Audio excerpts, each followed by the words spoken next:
क्योंकि बहुत सारे स्टूडेंट ऐसे होते हैं कि जब एडमिशन ओपन होती है तो अपने फ्रेंड्स को देख के जो स्ट्रीम है उसको चूज करते हैं कि मेरा फ्रेंड वहां पे चला जाएगा, मैं अकेला रह जाऊंगा, मुझे अपने फ्रेंड्स सर्कल में ही रहना है। तो वो लोग भी उनकी देखा देखी में चले जाते हैं। नमस्कार दोस्तों, स्वागत है आप सभी का मोहित की पाठशाला में। आपके मोहित सर आ चुके हैं आप सभी के लिए एक और इम्पोर्टेंट वीडियो लेके। आज की इस वीडियो में मैं आपको कुछ सिखाने नहीं वाला हूँ। आज की जो हमारी वीडियो है वो बहुत ज़्यादा इम्पोर्टेंट है क्लास 10th के सभी स्टूडेंट के लिए। आज की इस वीडियो में मैं उनको बताऊंगा कि क्लास 10th पास करने के बाद आप +1 में यानी आपकी 11th क्लास में किस स्ट्रीम में एडमिशन ले सकते हो, कौन कौन से सब्जेक्ट आपको पढ़ने पड़ेंगे, उन सभी के बारे में हम लोग इस वीडियो में बात करेंगे। तो इस वीडियो को बिल्कुल भी स्किप मत करना, वीडियो को पूरा देखने का ट्राई करें। तो हर साल की तरह इस साल भी बहुत सारे स्टूडेंट क्लास 10th में पढ़ रहे होंगे और मार्च में उनके जो फाइनल बोर्ड एग्जाम है वो आने वाले होंगे।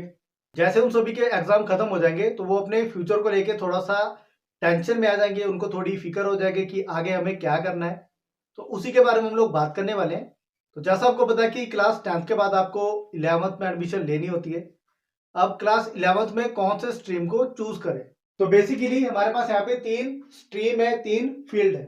अब पहली जो स्ट्रीम है वो हमारे पास है आर्ट्स, दूसरी है कॉमर्स और तीसरी है साइंस। तो सबसे पहले हम बात करते हैं आर्ट्स के बारे में कि अगर आप 11th में आर्ट्स को चूज करते हो या आर्ट्स में एडमिशन लेते हो तो आपको कौन कौन से सब्जेक्ट पढ़ने पड़ेंगे। सबसे पहले आपके पास होगा वहां पे हिस्ट्री यानी इतिहास, political science, Hindi, English, IT या आईपी और फिजिकल एजुकेशन। ठीक है, तो टोटल आपको 5 सब्जेक्ट होंगे। ओके, मीन्स आपको 5 सब्जेक्ट पढ़ने होंगे। तो जितने भी स्टूडेंट आर्ट्स में एडमिशन लेना चाहते हैं उनको ये 5 सब्जेक्ट पढ़ने होंगे। ठीक है, उनको मिलेगा history, political science, Hindi, English. यहां पे उनको ऑप्शन होगी या तो वो आईटी पढ़े मीन्स कंप्यूटर और या फिजिकल एजुकेशन। ओके, तो इन दोनों में इनको चॉइस होगी। जो लोग हिंदी में आगे पढ़ना चाहते हैं, जो चाहते हैं कि हमें सारे सब्जेक्ट हिंदी में मिले, ओके, तो उनके लिए जो आर्ट्स है वो बहुत ही बेस्ट चॉइस है। क्योंकि हिस्ट्री आपको हिंदी में मिलेगी, पॉलिटिकल साइंस भी हिंदी में मिलेगी, हिंदी तो हिंदी में ही मिलेगी।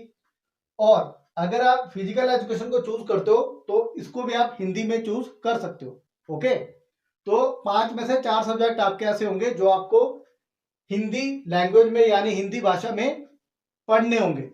ओके, अब 5वां जो सब्जेक्ट है वो है इंग्लिश। तो इंग्लिश तो आपको पता है कि इंग्लिश में पढ़नी पड़ेगी। ठीक है, तो आर्ट्स वालों के लिए ये 5 सब्जेक्ट हो चुके हैं। अब बात करते हैं कॉमर्स की। तो कॉमर्स में भी हमारा 5 सब्जेक्ट होंगे जिनमें हमारे पास होगा अकाउंट्स या accountancy, business study, economics, English और सेम इसी की तरह आईटी और फिजिकल एजुकेशन। इनमें से चॉइस होगी। ओके, अब कॉमर्स में क्या है कि जो मैक्सिमम हमारे सब्जेक्ट है वो इंग्लिश मीडियम में, जो मैक्सिमम सब्जेक्ट है आप इसको हिंदी में भी चूज कर सकते हो। जैसे जो आपका इकोनॉमिक्स है उसको भी आप लोग हिंदी में भी चूज कर सकते हो। ओके, बट बेनिफिट आपको तभी होगा अगर आप सारे सब्जेक्ट को इंग्लिश में ही पढ़ते हो। ओके, अब कॉमर्स में आपके पास पता क्या है, देखो जितने भी ये सब्जेक्ट है आपके पास ऑप्शन होती है कि आपने ये सारे सब्जेक्ट इंग्लिश लैंग्वेज में पढ़ने हैं या हिंदी लैंग्वेज में पढ़ने हैं। ओके, तो जिनको हिंदी में कंफर्टेबल लगेगा वो हिंदी में इन सब्जेक्ट्स को पढ़ सकते हैं और जिनको इंग्लिश में कंफर्टेबल लगेगा वो इंग्लिश में इन सब्जेक्ट्स को पढ़ सकते हैं। ओके, और जो हमारी इंग्लिश है वो तो इंग्लिश में रहेगी। ओके, यहाँ पे भी आपको 2 चॉइसें मिल रही है, या आपने आईटी रखनी है या आपने फिजिकल एजुकेशन रखनी है। Okay, clear. तो 3 जो हमारे सब्जेक्ट है वो कॉमन है। ठीक है, जैसे आईटी और फिजिकल एजुकेशन ये आपको हर स्ट्रीम में देखने को मिलेगा, वहां यहाँ पे आपके पास चॉइस होगी। ओके, जो हमारा फिजिकल एजुकेशन है उसमें आपको कोई फीस नहीं देनी पड़ती है, वो फ्री होता है। और जो आपका आईटी होता है, जो कंप्यूटर की क्लासेस लगती है, उसमें आपको फीस देनी पड़ती है। ओके, अब बात करते हैं साइंस स्ट्रीम की। अगर आप साइंस को चूज करते हो तो साइंस में भी आपको 5 सब्जेक्ट पढ़ने पड़ेंगे, फिजिक्स, केमिस्ट्री, मैथ्स और बायोलॉजी। ठीक है, जो लोग नॉन मेडिकल स्ट्रीम को चूज कर रहे हैं उनको मैथमेटिक्स पढ़ना होगा, जो मेडिकल लाइन को चूज कर रहे हैं उनको बायोलॉजी पढ़ना होगा। ठीक है, उनको यहाँ पे ऑप्शन मिल जाएगी। उसके बाद है इंग्लिश, आईटी और फिजिकल एजुकेशन, ये तीनों में सेम है। देखो इंग्लिश सभी में पढ़नी पड़ेगी, और आपको चॉइस मिलेगी आपने आईटी पढ़नी है या फिजिकल एजुकेशन पढ़नी है। ओके, तो ये हमारे पास तीनों स्ट्रीम जिसमें आप लोग एडमिशन ले सकते हो। अब बात करते हैं कि एडमिशन कौन से स्ट्रीम में लेनी चाहिए। अगर आप लोग आगे कोई सिविल सर्विस का एग्जाम देना चाहते हो, यूपीएससी की तैयारी करना चाहते हो, तो जो आर्ट्स है वो फील्ड आपके लिए बहुत ही ज्यादा इंपॉर्टेंट रोल प्ले करेगी, क्योंकि यहाँ पे आपको हिस्ट्री पढ़ने को मिलेगी, पॉलिटिकल साइंस पढ़ने को मिलेगी। बाकी आप जैसे जैसे आगे बढ़ते जाओगे, बड़ी क्लासेस में जाते जाओगे, आपको और ज्यादा नॉलेज मिलती जाएगी। ओके, तो आर्ट्स उन लोगों के लिए है जो लोग हिंदी लैंग्वेज में ज्यादा पढ़ना चाहते हैं और आगे अगर कोई भी सिविल सर्विस का एग्जाम देना चाहते हैं। ओके, ठीक है। और ऐसा कोई बाउंडेशन नहीं है कि जिनके मार्क्स कम आते हैं वही लोग आर्ट्स को चूज करते हैं, ऐसा कोई नहीं है। ठीक है, ऐसी कोई बात नहीं है। अगर आपके 90% भी आ रहे हैं, आपकी मर्जी है कि आपने आर्ट्स रखना है, कॉमर्स रखना है, साइंस रखना है, कोई आपको फोर्स नहीं कर सकता। ओके, उसी तरह कॉमर्स की बात करें। अब कॉमर्स में सीधी सी बात है, जिन लोगों को बिजनेस लाइन में जाना है उनके लिए बहुत ही बढ़िया ऑप्शन है कॉमर्स का। ओके, बट जो लोग सीरियसली कॉमर्स पढ़ना चाहते हैं उनके लिए ऐसा नहीं है कि मेरा फ्रेंड कॉमर्स चूज कर रहा है तो मैं भी उसके साथ कॉमर्स को चूज कर लेता हूं, क्योंकि बहुत सारे स्टूडेंट क्या करते हैं, जब एडमिशन ओपन होती है तो वो कॉमर्स में एडमिशन ले लेते हैं। ठीक है, फिर एक हफ्ते बाद या 10 दिन बाद उनको पता लगता है कि ये सब्जेक्ट बहुत ज्यादा टफ है, हम लोग इसको नहीं कर सकते हैं, तो वो लोग क्या करते हैं, फिर इसको छोड़ देते हैं और फिर आर्ट्स में आ जाते हैं। नहीं तो कई लोग क्या करते हैं, वो साइंस में एडमिशन ले लेते हैं। ओके, और एक हफ्ते बाद या 10-15 दिन बाद उनको पता लग जाता है कि ये बहुत ही टफ चीज है। क्योंकि कई स्टूडेंट क्या करते हैं, जब क्लास 10 में पढ़ रहे होते हैं तो क्लास 10 में क्या होता है कि जो मैथमेटिक्स है बहुत सारे स्टूडेंट को पसंद नहीं होता है, तो वो लोग चाहते हैं कि किसी तरह से मैथ से पीछा छुड़ाना है। ओके, तो क्लास 10 को वो जैसे तैसे पास कर लेते हैं। अब जब +1 में जाते हैं तो उनके पास ऑप्शन होती है कि वो लोग आर्ट्स को चूज करें, वहां पे उनको मैथ्स का कोई लेना देना नहीं है, तो आर्ट्स उनके लिए एक सेफ ऑप्शन है। अगर वो कॉमर्स में जाते हैं तो उनको लगता है कि कॉमर्स में मैथमेटिक्स नहीं होगा, बट कॉमर्स में बहुत ज्यादा कैलकुलेशन करनी पड़ती है। ओके, और साइंस को तो वो लोग फिर बिल्कुल ही निग्लेक्ट कर देते हैं, क्योंकि उनका इंटरेस्ट मैथमेटिक्स में नहीं है।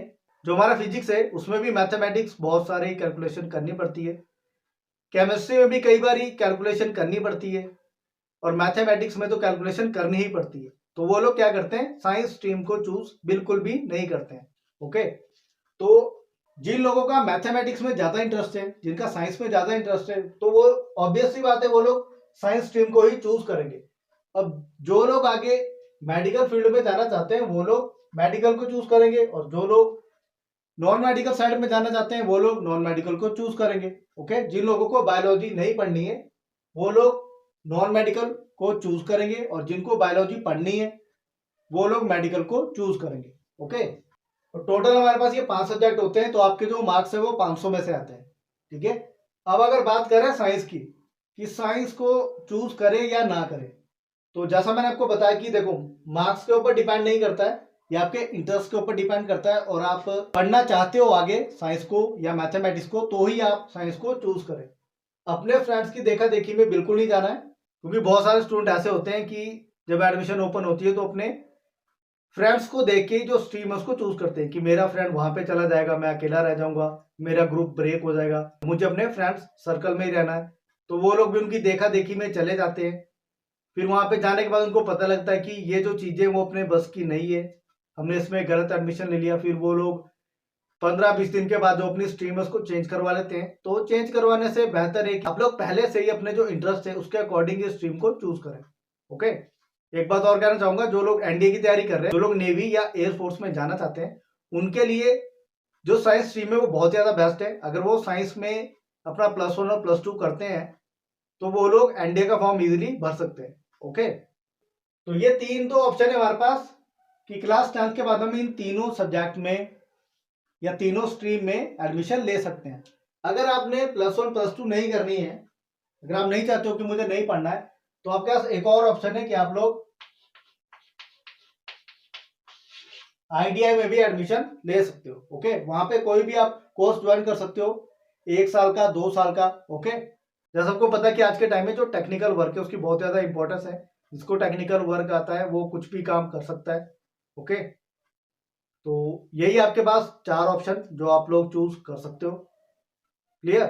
तो यही था हमारा आज का टॉपिक। ऐसे मैं उम्मीद करता हूं कि इस वीडियो से आपको कुछ आइडिया हुआ होगा कि क्लास 10th पास करने के बाद आपने किस स्ट्रीम में या किस फील्ड में एडमिशन लेनी है और क्यों लेनी है।